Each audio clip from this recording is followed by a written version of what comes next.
Good morning, everybody. Today's video will be a rundown on the basics of triangle and quadrilateral proofs, then a few exercises to really apply your knowledge. So, what are the basics of triangle and quadrilateral proofs? The first one is called reflexive property, and it's when a line or something in particular is congruent to itself. If a line is congruent to itself, it's marked with an X, like so. And this can be used to prove triangle congruence in many occasions. Say I have a triangle with a pair of congruent right angles, because right angles are always congruent, and these pair of congruent angles. This line is congruent to itself, so that's reflexive property. And we can prove congruence with AAS, angle, angle, side. So that was reflexive property. If it's transitive property, then that has a whole different meaning. So let me draw a nice parallelogram to demonstrate to you transitive property.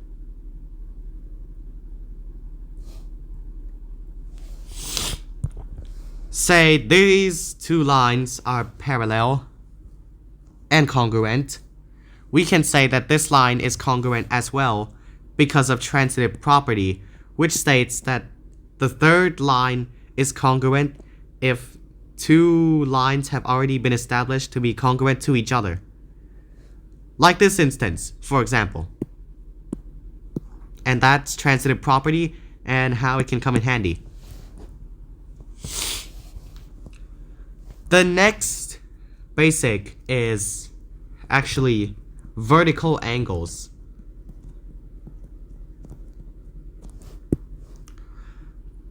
So you may already know this, which wouldn't be a surprise.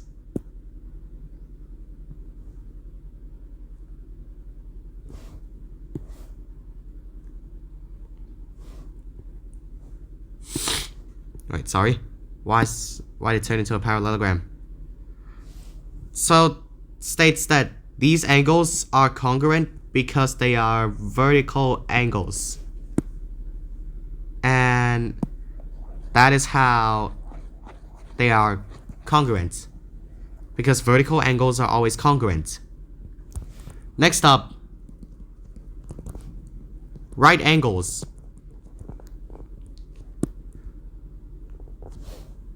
This states that all right angles are always congruent.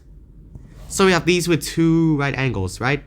They're always congruent because they're both 90 degrees, obviously. And that's right angles. Now, let's look at, in a triangle, sides opposite of congruent angles are congruent. Now, it's a bit long, right? But it's pretty simple. Draw a triangle. Imagine that these angles are congruent. What does this tell us? It tells us that the sides opposite of these congruent angles are congruent as well. Like that. We can also swap it around. In a triangle, angles opposite of congruent sides are congruent. So, get another triangle. Make a pair of congruent sides. So this is an isosceles triangle, right? Now, what's the opposite in this side? An angle. The opposite of this side is an angle as well. So in a triangle, angles opposite of congruent sides are also congruent. Next up, parallel lines cut by a transversal.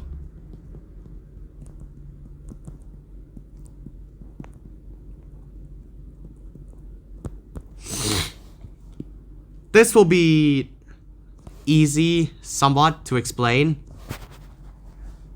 It may be hard for some people. So let's make that as easy to understand as possible. So imagine we have these. And I state that this is a parallelogram. So what does this tell us? These parallel lines are being cut by this transversal right here. And it's forming congruent alternate interior angles.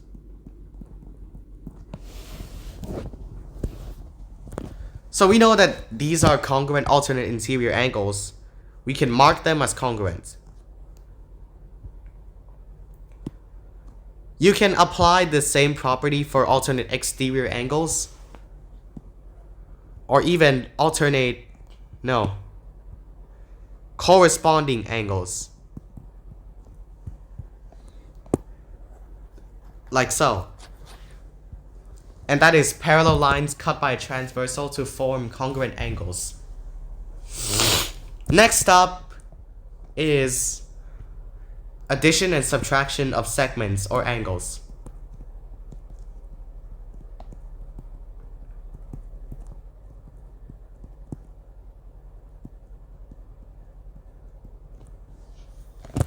So this tells us that congruent segments subtracted from congruent segments to make congruent segments. It may be a bit hard to understand at first.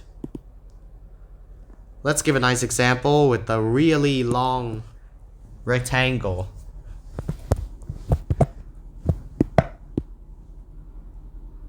And to divide it as well. So I state that these two diagonal segments are congruent. These two diagonal segments, they are congruent. What does that tell us?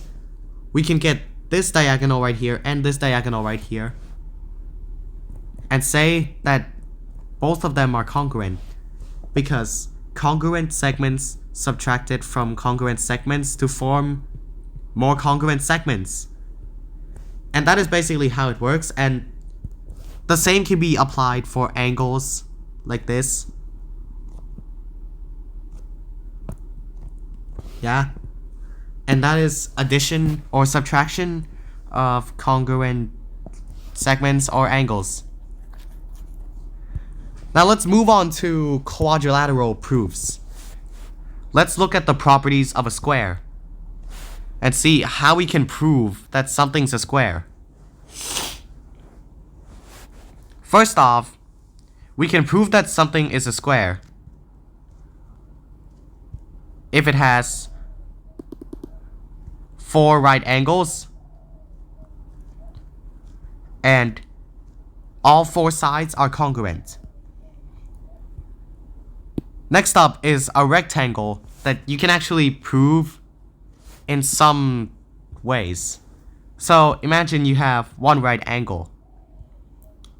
And then from that you can prove that it's a rectangle by saying it's a parallelogram with one right angle. And that's how you can prove a rectangle. And then there are various more ways that you can prove quadrilaterals, but it's up to how you can adapt with the basic knowledge that you have. Then there are rhombuses. Sorry, that's not a rhombus. That is not a rhombus.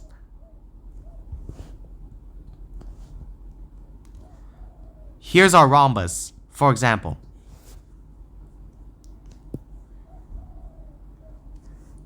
If we see that the diagonals are perpendicular, we can't prove it yet.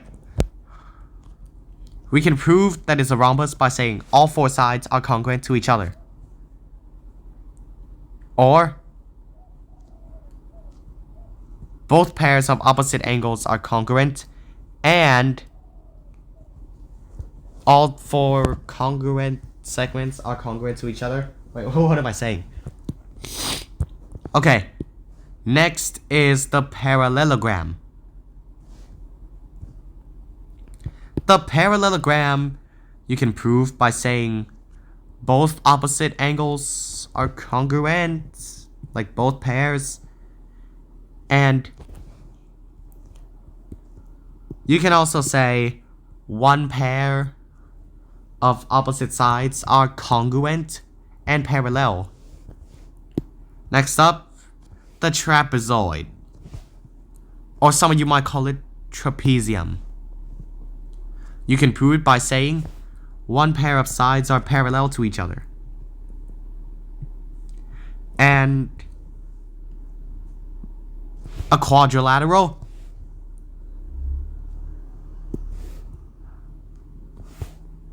no, a quadrilateral is like the start. It's fundamental to all other proofs that you might make. And this is just like a starting point.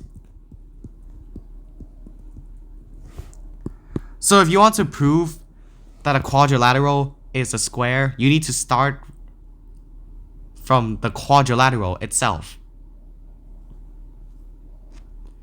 And basically that's all the basics. So we're gonna give you a few exercises.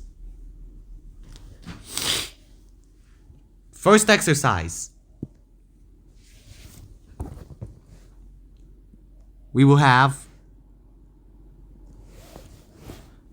triangles. And we'll have these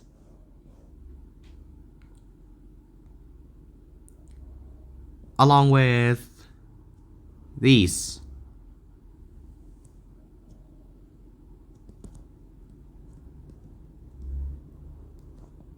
So now, how can we prove the congruence of these two triangles? Pause the video, find your solution. Found your solution already? Let's dive right in. So, my bad. These are supposed to be like this, right? So we know that this was given to us already. And these we can prove as what? Vertical angles. Yes. Since this is the midpoint of all these two segments, we can prove congruence like this. And we can prove congruence with either ASA or SAS straight away. Okay. Next one won't be as easy. First, have these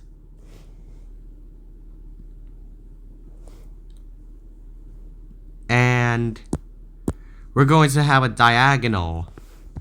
No, two diagonals that aren't really diagonals, as in interior diagonals of the rectangle. And we give that these are right angles. I'm also going to give that these two triangles are congruent to each other.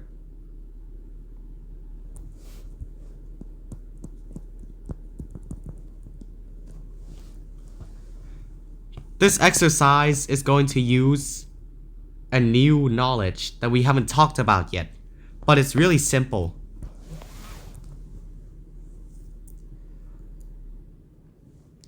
Also, these two lines are congruent. Now, with this unknown knowledge that you don't know about yet, how can you apply it or discover it? Pause the video and find your solution. Alright. If you have your solution ready, let's see if you're correct. Your first thought might have been that these are also congruent. But what is the technical term for it? Well, my friends, it's CPCTC. Corresponding parts of congruent triangles are congruent. And this thing is just a cheat code, because it helps a lot when you're doing these kinds of things. So now what do we see? There is one right angle here, then two pairs of congruent sides. So we can classify this entire quadrilateral as a parallelogram. Then, from that point on, we see that there's one right angle. So we can say it's a rectangle because it's a parallelogram with one right angle. And that is how we can prove that it's a rectangle, through CPCTC and other basics. So I think that is going to be all for our video today, and I hope this helps out for anyone who is still struggling with triangle and quadrilateral proofs. So bye bye and have a great day. See ya.